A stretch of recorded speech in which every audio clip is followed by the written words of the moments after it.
अस्सलामुअलैकुम। कैसे हैं आप सब? उम्मीद है कि सब ठीक होंगे और अपनी अपनी फैमिलीज़ के साथ सेफ़ होंगे। अल्हम्दुलिल्लाह मैं भी बिल्कुल ठीक हूँ। आप सबकी दुआओं और सपोर्ट का बहुत बहुत शुक्रिया। तो कल मैंने वीडियो नहीं बनाई, मेरे ख़्याल में शबाना जी के टॉपिक पर, ना ही मुझे याद नहीं है, शायद बनाई भी हो। हाँ जी, लेकिन कल शबाना जी की जो वीडियो थी ना, उस पर मैंने बिल्कुल भी बात नहीं की। वीडियो मैंने कल उनकी देख ली थी, कुछ ख़ास उसमें था नहीं, और एक दो पॉइंट मैंने पकड़े हैं और जो तब्दीलियां आ रही हैं उस पर भी बात करूंगी। उसके बाद अंबर की वीडियो पे थोड़ी सी बात करूंगी और बताऊंगी आज अपने देखने वालों को कि रिएक्शंस चैनल वालों की पावर क्या होती है। ये होते तो छोटे छोटे से चैनल हैं, बिल्कुल टिन्ने टिन्ने से मासूम से, लेकिन ना इनकी पावर बड़ी होती है। ये ना बड़े बड़े अच्छे अच्छे बिगड़े हुए दिमाग रखने वाले यूट्यूबर्स को ऐसे सीधा कर देते हैं। तो थोड़ी सी मैं इसमें भी बात करूंगी, तो वीडियो बड़ी मज़ेदार होगी और आपको मज़ा आएगा। वीडियो को आपने स्किप नहीं करना और चैनल को अगर पसंद आ गई वीडियो तो चैनल को सब्सक्राइब करना ना भूलिएगा और वीडियो को शेयर भी कर दीजिएगा। तो मिसाल मैं आपको देती हूँ। सबसे पहले शबाना जी के टॉपिक पे भी आती हूँ, अंबर की भी थोड़ी सी क्लास आज लेनी है। तो बात करती हूँ किचन विद आमना का किचन से। आमना का किचन आप लोगों ने देखा होगा, एक दो महीने पहले इनके जो है ना बड़े हालात ख़राब चल रहे थे। यानी कि बिलाल समीना आमना को नहीं बुलाते थे। उसके बाद फिर इनकी जो आशा बहन है वो आमना के साथ साथ दे रही थी और वो समीना और बिलाल से बात नहीं करती थी। इसी तरह माँ बड़ी बेचारी जो है इस चीज़ में जो है ना वो पिस रही थी। जाहिर बात है, जब एक माँ की औलाद आपस में नाराज़ हो, आपस में बात ना कर रही हो, तो आपको पता है कि माँ भी अकेली, जिसके साथ शोहर का साथ नहीं रहा, तो वो कितनी डिस्टर्ब होती होगी। मैंने खुद इस टॉपिक पे बहुत सारी वीडियोस बनाई थी मेरे पिछले चैनल पर, जो अब नहीं रहा। तो मुझे बड़ा दुख होता था ना उनकी कंडीशन देख कर के। आमना आ रही है तो समीना बिलाल गायब हैं, ठीक है। समीना बिलाल का कोई खुशी का दिन है तो आमना और उमैर गायब हैं। और रमज़ान में इनकी यही सिचुएशन रही ना, तो सब जो है वो इकट्ठे होते थे, या उसमें आमना और उमैर गायब होते थे, या फिर बिलाल और समीना गायब होते थे। आयशा गायब होती थी जहाँ पर समीना बिलाल होते थे, और इसी तरह जहाँ पे आशा होती थी वो गायब होते थे, जहाँ वो होते थे आशा गायब होती थी।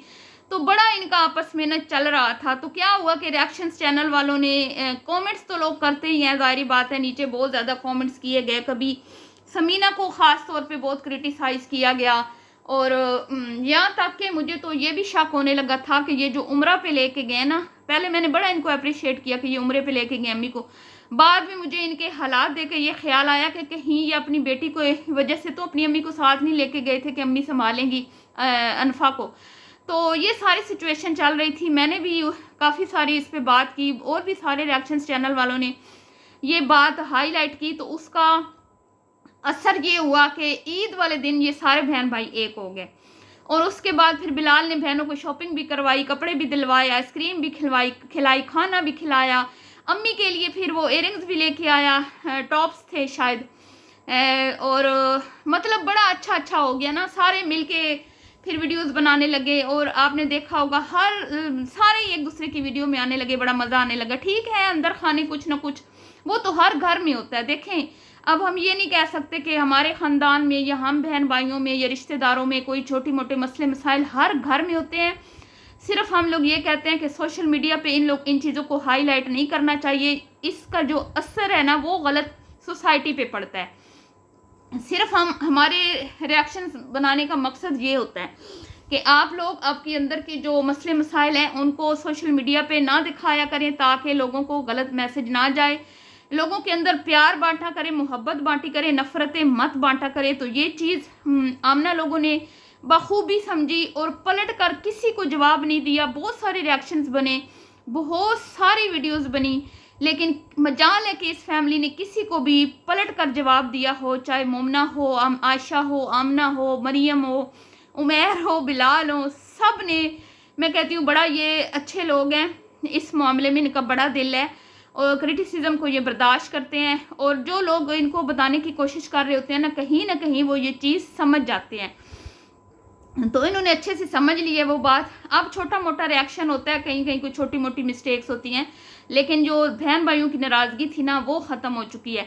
तो अब बात कर लेते हैं जी शबाना जी की वीडियो पर। तो ये बात करने का मकसद ये था कि रिएक्शंस चैनल जो होते हैं वो दिखने में छोटे होते हैं, लेकिन उनकी बात में वज़न होता है, और जो प्रोफेशनल यूट्यूबर्स होते हैं ना वो इनकी बात को बड़ा सीरियस लेके अपने कंटेंट में तब्दीली लेके आते हैं, ना कि क्रिटिसिज्म को बर्दाश्त नहीं करते और उल्टा रिएक्शन चैनल वालों पर चढ़ाई कर देते हैं और उनको बुरा भला कहते हैं, उनको बददुआएं देते हैं और कहते हैं कि भाई आप कौन हुए हैं हमारे मामलात में इंटरफेयर करने वाले वगैरह वगैरह।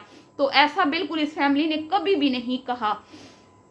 तो अब बात कर लेते हैं शबाना जी जो रेसिपी शेयर की, बड़ा अच्छा किया। मैं तो आपको कब से समझा रही थी कि खुदारा भाषण देना छोड़ दें, अपनी वीडियो में ऐसी चीज़ें मत ऐड किया करें जो आपकी कैटेगरी के बिल्कुल अगेंस्ट होती है, मतलब कि भाषण देना, दीन पे बात करना और ज़्यादा व्लॉगिंग भी इनको नहीं दिखानी चाहिए। इनको अपनी फुल टाइम अपनी कुकिंग पे फोकस करना चाहिए, क्योंकि इनका चैनल ही कुकिंग का है।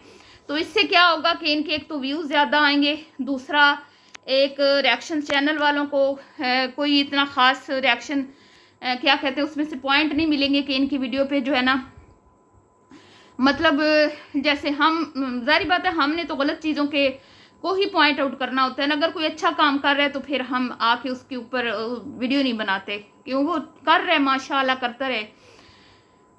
तो शबाना जी आपकी वीडियो में तो कुछ नहीं था, और आपके गर्दन का जो सरिया है ना वो मुझे उसमें लचक नज़र आई, और वो क्यों आई, सिर्फ हमारी वजह से आई, क्योंकि आपने सारे हरबे आजमाए, आपने सब कुछ किया, आपने बद्दुआएं भी दी, आपने हमें कमेंट्स के ज़रिए हिरासा करने की कोशिश की, हमें कमेंट्स में भी बद्दुआएं दी गई, यहाँ तक कि मेरे बच्चों के तो मरने की भी दुआ की गई, मेरे तो चैनल भी ये हड़प कर गई।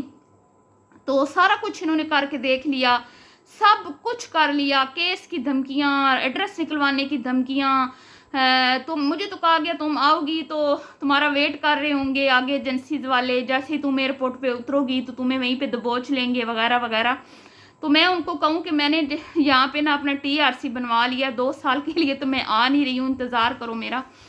तो यहाँ पे वियतनाम में जो है ना इसी तरह अगर आप जाते हैं विज़िट वीज़े के लिए या कि अपने बच्चों से, जैसे हम लोग मिलने गए हैं, ठीक है, मेरे बच्चों की अपनी कंपनी है, उन्होंने अपने कंपनी के ज़रिए हमारे वीज़े निकलवाए थे और अब हमारे TRC भी इन्होंने बनवाए हैं, ठीक है।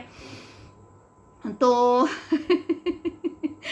क्योंकि हम लोग मिले हैं 5 साल के बाद, तो अब बच्चे कहते हैं कि कम से कम 2 साल तो आपने हमारे पास रहना ही रहना है। तो मुझे ये धमकियाँ दी गई, उसके बाद फिर मतलब पता नहीं क्या, मतलब हर चीज़ इन्होंने करके देख ली। जब हर चीज़ करके देख ली ना तो कोई असर नहीं हुआ, ठीक है, हम अपना काम करते रहे। तो अब क्या ये बन गई हैं हाजन बन गई हैं, ये अच्छी बन गई हैं। वैसे भी हज का महीना चल रहा है तो एक दूसरे को माफ़ कर देना चाहिए। मैं तो यकीन करें कभी भी ज़ाती मुझे कोई मसला नहीं है मेरे चैनल का, इन्होंने जो किया, मैं कभी भी ऐसी खातून नहीं रही हूँ कि अपने ज़ाती बदले किसी से लूँ। मेरा दिल बहुत बड़ा है, अल्लाह का शुक्र है। और ये चैनल तो मैं कहती हूँ, मैं तो इनका शुक्र अदा करती हूँ कि इन्होंने मेरा चैनल खाया, चलो इनका कुछ फ़ायदा हुआ। इतने सारे चैनल खा के हो सकता है इनका कोई पेट भर गया हो, तो मेरा तो ये भी उससे अच्छा चल रहा है अल्हम्दुलिल्लाह। तो मुझे क्या दुख होना है, ठीक है। तो कल वाली वीडियो में किसी को कोई मिस्टेक नज़र नहीं आई, सारे कह रहे थे जी बहुत अच्छी वीडियो, जी बिल्कुल अच्छी वीडियो थी, लेकिन मैंने एक चीज़ जो नोट की ना जो मुझे अच्छी नहीं लगी, तो वो मैं ज़रूर बताऊंगी आपको। शबाना जी ने अपने पोते से पूछा कि तुम्हें मम्मा अच्छी लगती हैं या अम्मी अच्छी लगती हैं, तो मम्मा मेरे ख्याल में वो मोहतर को कहता है और अम्मी इनको कहता है। तो वो कहता है कि जो मम्मा है ना वो मुझे मारती हैं और अम्मी जो है वो मुझे प्यार करती हैं। मुझे बड़ी हंसी आई इस बात पे, तो मैंने कहा कि मम्मी जो है ना वो सच में नहीं मारती, अम्मी जो है ना वो मम्मी है या अम्मी है, क्या शबाना जी को ये क्या कहते हैं, शबाना जी सच में नहीं मारती। अगर मारती होती तो आज इनके बच्चे ये इतने बिगड़े हुए ना होते। जितनी बिगड़े हुए इनकी औलाद है ना, जो तरबियत के जराग लापती है ना, अल्लाह माफ़ करे, अस्तगफिरुल्लाह। और साफ दिखाई दे रहा है कि इनके बच्चे नहायत ही बिगड़े हुए हैं। और ये मारती होती तो कभी भी बिगड़े हुए ना होते। और मोहतर मारती है क्योंकि वो चाहती नहीं है कि जैसे मेरी नंदे और मेरे देवर और मेरा शोहर है ऐसे मेरे बच्चे बने, इसलिए वो उनके ऊपर तवज्जो देती है, उन पर सख्ती करती है, उनको मारती भी है, उनको पढ़ाती भी है और कुरान पाक भी पढ़ा रही है और स्कूल का भी वो सारा खुद अपनी निगरानी में होमवर्क करवाती है, पेपर्स भी उनको तैयार करवाती है, सारा कुछ, क्योंकि वो चाहती है कि उसके बच्चे पढ़ लिख कर अच्छे इंसान बने, ठीक है, और इस मुआशरे में कुछ अच्छा कर सकें, अपने मुल्क के लिए अच्छा कर सकें, अपने ख़ानदान के लिए अच्छा कर सकें। जैसे उसने अपनी माँ का नाम की एक लाज रखी हुई है ना, मोहतर ने, बड़ी अच्छी बच्ची है मैं कहती हूँ, जैसे उसने लाज रखी हुई है ना, वो चाहती है कि मेरी औलाद भी इसी तरह मेरा नाम रोशन करे, मेरी लाज रखे, जहाँ ये बैठे हों लोग कहें कि हाँ ये बच्चे वाकई किसी नेक माँ के बच्चे हैं, उनकी तरबियत से नज़र आए। तो इसलिए वो तो मारेगी ना, लेकिन मम्मी जी को तो अपने बच्चे बड़े लाडले हैं, आपको तो पता ही है कितना लाडला है इनका प्यारा बेटा तहसीन, जो अभी तक इनके पल्लू के साथ इन्होंने गिरा की तरह बांध के रखा हुआ है, बेचारे को गर्म हवा नहीं लगने देती।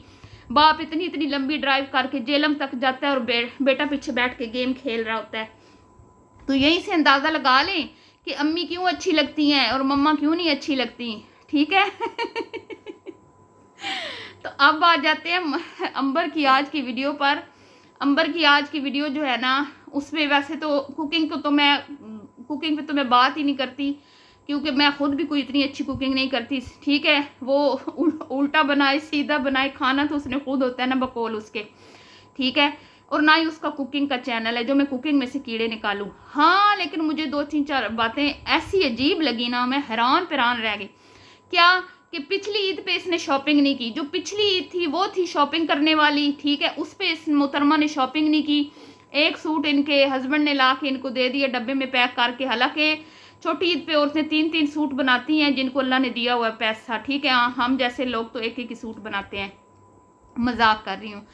तो अल्हम्दुलिल्लाह हम भी माशाल्लाह अच्छे सूट बनाते हैं। वो अलग बात है कि मैं बहुत ही सादा मिजाज औरत हूँ। मैंने एक दुपट्टा ये यहाँ रख लिया है जहाँ पे मेरी रिंग लाइट लगी हुई है। मेरा एक बच्चों का घर है जहाँ पे एक एक्स्ट्रा जगह है, तो वहाँ पे मैंने अब ये सेटअप बना लिया ताकि कोई भी डिस्टर्ब ना हो। तो अब मैंने ये दुपट्टा रखा है ना, और ये तो चाहे मैं इससे फिर 5-10 दिन यही वीडियो बनाती रहूँ, मैं ऐसी खातून हूँ। तो मैं हैरान थी कि भाई पहली ईद पिछली थी ना, उस पर शॉपिंग की ना कुछ किया, और ये ईद है जी बकरा ईद, ना कोई बकरा दिखाया ना कोई कुर्बानी की बात की, और जाके भड़कीले चमकीले शरारे और गरारे देख रही हैं। मतलब अजीब ही बात है, इसकी उल्टी गंगा बहती है जी। बहरहाल सूट तो इसने बनाने ही है, लेकिन इस ईद पे ये होता है कि हम लोग थोड़े हल्के स्टफ़ के कपड़े लेते हैं। वैसे लॉन के बेशक एम्ब्रॉयडरी वाले हों, लेकिन ये होता है कि ऐसे हो कि जो इस मौसम के लिहाज से हम पहन ले।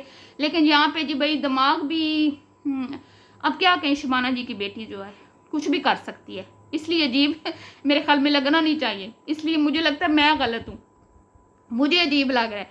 तो बहरहाल जी, दूसरा ये कि आपने बात एक नोट की, मुहतरमा घर से निकली है नकाब ओढ़ के, नकाब जो है ना बार बार खिसक खिसक के नीचे जा रहा था, जैसे ही बाजार पहुंची है नकाब गायब। तो फिर मुंह खोल के, तो मुझे समझ नहीं आती भी ये घर से निकलते ही कुछ दूर चलते ही रास्ते में है उसका घर। तो ये बचपन की यादें हैं, ठीक है। तो मैं कोई इतनी बड़ी एज की नहीं हूँ, ठीक है। ये बहुत जब समझे कि मैं मतलब छोटी थी तो ये मैंने गाना सुना था, ठीक है। आगे मुझे नहीं आ रहा, लेकिन इतना मैंने सुना था। अंबर को देख के मुझे अंबर का नाम लेके मुझे पता नहीं गाने क्यों आ जाते हैं मेरे माइंड में।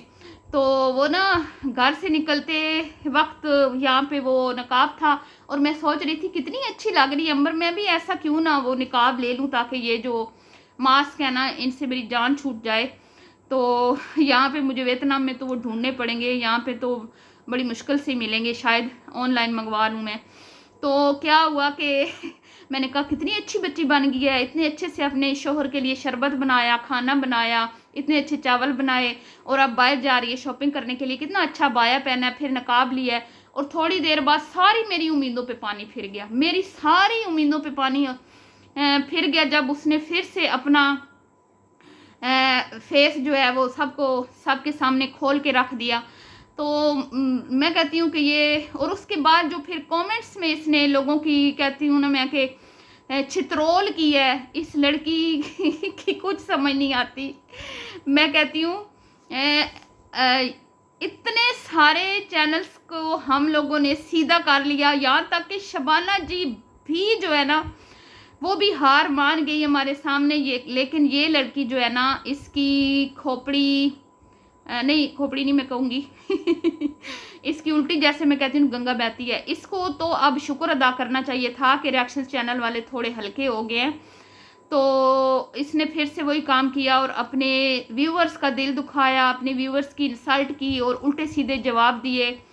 तो भाई अब मैं इस बात पे पता मैं क्या कहूँगी कि जो लोग हैं ना, जिनको वो कहती है कि फिर तुम आते क्यों हो मेरे चैनल पे, तो ये जवाब ठीक था कि अगर तुम लोगों ने मुझे बुरा भला कहना है तो तुम आते ही क्यों हो, तो बेवकूफ़ों आते ही क्यों हो। जब पता होता है कि उसने सामने से तुम लोगों की छितरोल करनी है तो खुद ही छितरोल करवाने आ जाते हो। तो बेहतर यही है कि तुम लोगों को अगर अपनी इज़्ज़त अजीज़ है तो मत आओ, जैसे इस मैडम ने कहा, क्योंकि ये किसी की इज़्ज़त नहीं करते, किसी की रिस्पेक्ट नहीं करते। इनको लगता है कि हम बड़ी चीज़ हैं और हम जो हमें आज ये हम अर्निंग कर रहे हैं। मैं ये तो नहीं कहूँगी कि कोई इनकी इज़्ज़त है, इस काम में कोई इज़्ज़त नहीं है, मैं कभी भी नहीं कहूँगी कि ये इनको बड़ी अल्लाह ने इज़्ज़त दी है, लेकिन ये अर्न कर रहे हैं तो ये नहीं समझते कि इन्हीं व्यूवर्स की वजह से हम यहाँ से अर्निंग कर रहे हैं। तो बहरहाल जी, मिलती हूँ नेक्स्ट वीडियो में इंशाल्लाह। दुआ में रखिएगा याद। अभी के लिए इतना ही, अल्लाह हाफिज़।